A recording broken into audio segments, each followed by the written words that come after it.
Dito muna tayo magluto at walang gas, hindi pa dumating. Dito muna tayo sa ating backup kalaan. Magluluto tayo ng lechado. Yan, pan-fry muna natin ang patatas at carrots daw. Arte, carrots. Arte kayo. Nakanikuha na yung carrots. Medyo na brown na. Continue lang natin ang patatas. Medyo matigas-tigas pa. Yan, pwede na yan. Set aside muna.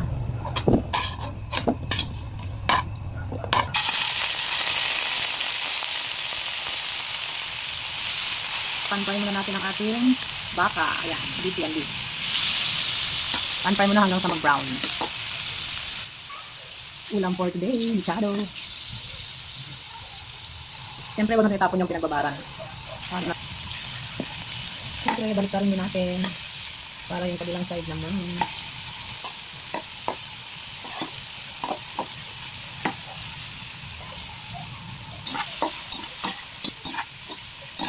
Okay na yan, pagkaside na natin.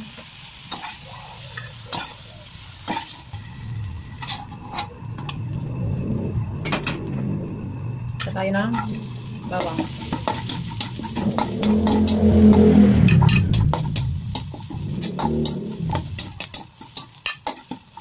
Sabay natin sa pagisa yung tomato paste para matanggal yung asin.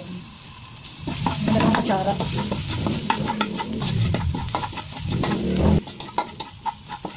Sakyan natin ito.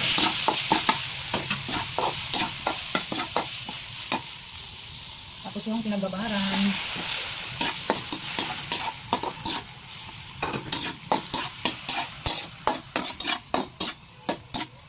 Palambutin, tubig.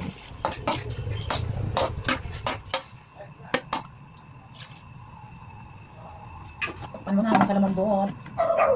Balikan natin mamaya pag malambot na. Lagyan tayo ng beef cubes, bay leaves or laurel. Yan. Pagluluto hanggang sa lumambot ang ating carne.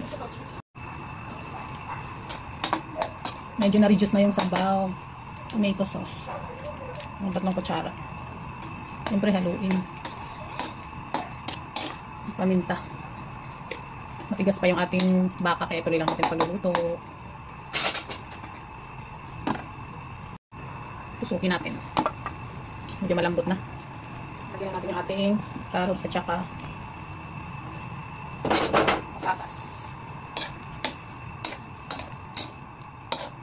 Yan, ganda na. No? Pirpik-pirpik. Putin muna.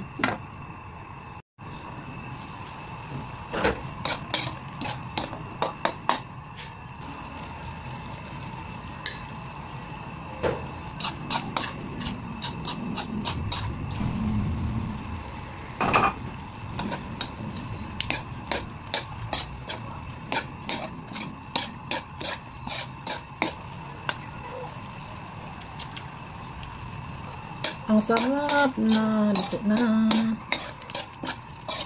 Perfect.